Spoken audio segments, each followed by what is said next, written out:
네, 2016년 6월 23일 목요일 시황방송을 시작을 하겠습니다. 자, 오늘 코스피는 0.29% 하락한 1986포인트로 마감이 됐습니다. 오늘부터 이제 EU 잔류를 묻는 영국의 국민투표가 진행이 되기 때문에 이거에 대한 불확실성 요인들로 인해서 전체적으로 방향성은 없었던 그런 모습들이었는데, 외국인들도 이 불확실성 변수가 있다 보니까 역시나 시장에서 좀 관망을 하면서 전체적으로 좀 분위기를 살피는 그런 모습들이 좀 나타났습니다. 선물과 현물에서 모두 순매수의 흐름들을 좀 나타냈지만 전체적으로 규모가 좀 작고 역시나 시장에 대한 불확실성 요인들로 인해서 관망하는 그런 모습들이 좀 나타났었던 상황이었고요. 기관 쪽에서는 금융투자 쪽에서 대규모의 순매수가 들어왔습니다. 그래서 전체적으로는 이 시장에 대해서 이런 불확실성, 변수로 인해서 좀 시장을 관망하고 지켜보는 그런 모습들이 좀 나타났다라고 볼 수가 있을 것 같고요. 그리고 오늘 원달러 환율도 굉장히 좀 안정적인 모습들을 나타냈습니다. 1150원대에 머무르게 되면서 만약에 이 브렉시트 가능성이 굉장히 높거나 탈퇴 쪽으로 방향성을 잡았다라고 한다면 환율이 급등을 했겠죠. 환율이 급등을 했을 텐데, 반대로 환율이 하락을 하게 되면서 오히려 조금 더 이 브렉시트 잔류 쪽에 더 무게를 두고 있다라고 볼 수가 있을 것 같은데요. 외국인들도 지금은 잔류 쪽에 조금 더 무게를 두고 있는 그런 분위기로 흘러가고 있습니다. 그래서 전체적으로 관망하는 가운데 잔류 쪽에 조금 더 무게를 두고 있다, 이렇게 봐야 될 것 같은데요.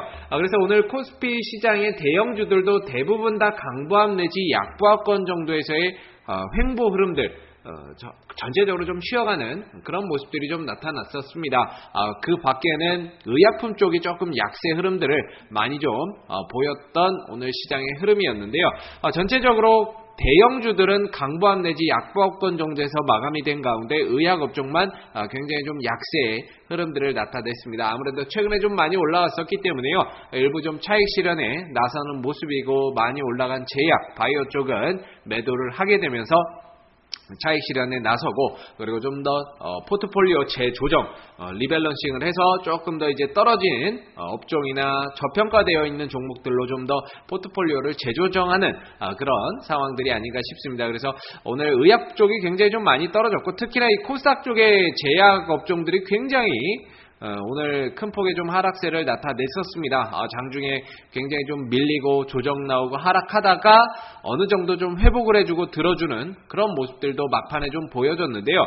자, 지금 이 코스피 같은 경우는 사실 브렉시트 여부가 좀 나와 봐야 됩니다. 사실 브렉시트 안 되고 잔류로 간다 하더라도 딱히 올라갈 만한 명분이 그다지 없어요. 모멘텀도 없고, 모멘텀도 없다 보니까 수급도 없고, 수급이 없으니까 당연히 주도주가 없는 이런 지금 악순환의 반복인데, 설령 이 브렉시트가 된다 하지 않더라도 딱히 올라갈 만한 명분이 별로 없습니다. 그러다 보니까 코스피 같은 경우에는 아무래도 지금 이 구간에서는 단기적으로 좀 짧게 치고 빠지면서 저평가되어 있는 자동차 업종이라든지, 그 다음에 이런 전기전자 업종에서 조금 더 바닥권에 있는 종목들을 점진적으로 좀 모아가는 그런 전략으로 대응을 하시거나, 아니면은 이 코스피 개별 종목들 중심으로 해서 좀 짧게 치고 빠지는 그런 투자 전략이 조금 더 필요할 것 같고요. 코스닥은 오늘 장중에 2% 넘게 빠졌었습니다. 2% 넘게 빠졌다가 막판에 좀 회복을 해줬는데, 중요한 건 아까도 말씀드렸습니다만 오늘 외국인들하고 기관들이 굉장히 매도를 많이 했거든요. 외국인과 기관들이 매도를 좀 많이 했는데, 사실 브렉시트 때문이었다라고 볼 수는 없을 것 같습니다. 만약에 브렉시트 때문이었다면 환율이 요동을 쳤을 거고요. 코스피 시장도 급락이 나왔을 거고, 해외 증시, 일본 증시라든지 중국 증시도 큰 폭의 변동성이 있었을 텐데, 전체적으로 코스피를 비롯한 세계 글로벌 증시가 안정세를 찾아가는 가운데 코스닥만 굉장히 출렁 있는 모습들을 나타냈다면, 이 코스닥 시장에 그동안에 좀 많이 올라갔던 이런 제약주들이라든지 이런 쪽에서 차익 실현이 나왔기 때문이지 브렉시트 때문이었다라고 보기에는 굉장히 좀 어려울 것 같습니다. 그동안에 제약 바이오 쪽이 많이 올라갔는데 그쪽으로 해서 차익 실현도 좀 나왔던 모습들이고, 그리고 중요한 거는 이제 신용잔고가 되겠죠. 코스닥의 지금 신용잔고가 거의 뭐 4조 원에 육박할 정도로 많이 형성이 되어 있습니다. 이런 부분들도 아무래도 좀 부담이 되다 보니까 한 번 정도는 좀 털어내고 가는 그런 모습들이 좀 나타날 수 있을 것 같고요. 추가적으로 한 번 더 브렉시트가 된다라고 한다면은 아무래도 추가적인 급락, 투매가 한 번 정도 연출이 될 수 있을 것으로 보여지는데, 투매가 나와서 순간적으로 뭐 떨어지고 하루 이틀 정도는 좀 힘든 시기가 될 것 같지만, 만약에 투매가 나온다면 이거는 오히려 저점 매수로 적극적으로 대응을 해야 됩니다. 오히려 투매가 나왔을 때를 기회로 보고 적극적인 매수로 대응을 해서 조금 더 떨어지는 종목들을 밑에서 좀 잡아가는 전략이 필요할 것 같고요. 그래서 지금 오늘 코스닥이 굉장히 장중에 크게 흔들리는 모습들이 나타났는데, 이게 뭐 브렉시트 때문에 흔들렸다라기보다는 그동안에 많이 올라갔던 제약 바이오 쪽을 중심으로 해서 외국인들, 기관들이 차익 실현에 나섰고, 그 차익 실현에 나서다 보니까 제약하고 바이오 쪽이 코스닥에서 차지하는 비중이 상당히 좀 높다 보니까 전체적으로 출렁 있는 모습들을 좀 나타냈습니다. 그래서 뭐 막판에 싹 들어 올렸는데요. 시장을 막판에 싹 들어 올리기는 했는데 오늘 마이너스 1%죠. 마이너스 1%인데 솔직히 뭐 1%면 그렇게 좀 떨어지긴 떨어졌죠. 많이 떨어졌다고 볼 수 없는데, 상승한 종목이 코스닥이 235종목이고요. 하락한 종목이 850종목이 넘습니다.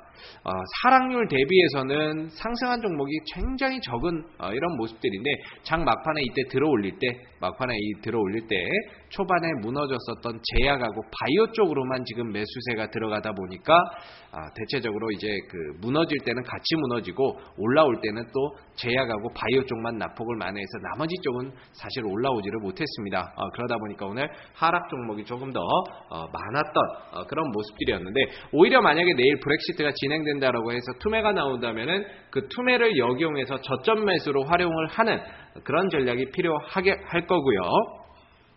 저점 매수로 활용하는 그런 전략이 필요할 거고, 어찌됐든 시장은 한 번 정도 더 출렁일 수 있는 여지는 남아있다.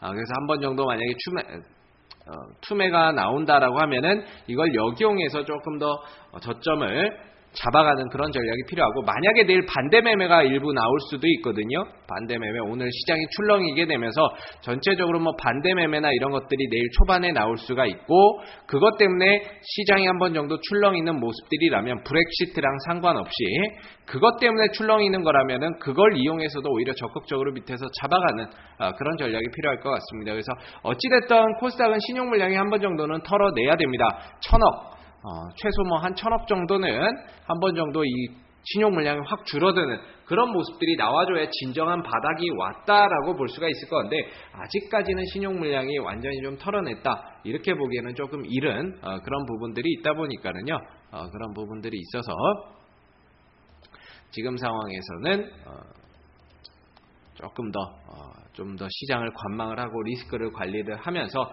투매가 나오고 막바지, 급락이 나오고 투매가 나오고 헐값의 종목들이 떨어질 때를 적극적으로 공략을 해야 되지 않을까 싶습니다. 오늘 뭐 테마주 쪽 같은 경우에는 신공항 관련주들은 거의 오늘도 몰락을 하는 모습들이었고, 그 다음에 정치 테마주 가운데서는 안희정 관련주들이 오늘 장중에 급등을 했던 그런 모습들을 나타냈습니다. 이 밖에는 뭐 딱히 크게 움직이는 것들이 없었기 때문에 오늘은 거의 테마주도 그렇고 뭐 거의 좀 메말랐던 그런 모습들이었고요.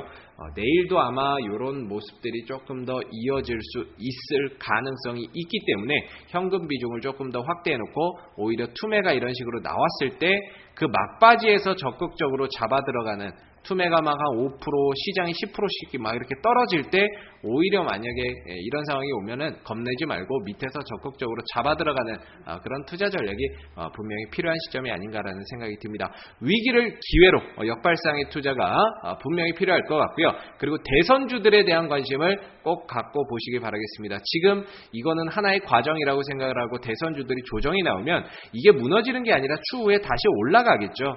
내년에 대선이 있고 또 그 관련해서 엮여 있는 종목들은 지금 조정을 받는 거지 끝났다라고 볼 수는 없기 때문에 연말이나 이렇게 가면은 또 다시 한 번 더 움직일 수 있는 그 가능성을 열어두시고 조정이 나왔을 때 적극적으로 밑에서 잡아 들어가는 그런 투자 전략을 활용을 해보시기를 바라겠습니다. 자, 오늘 2016년 6월 23일 목요일 시황 방송은 여기에서 마무리하도록 하고요. 내일 시황 방송에서 다시 찾아뵙도록 하겠습니다. 수고 많으셨습니다.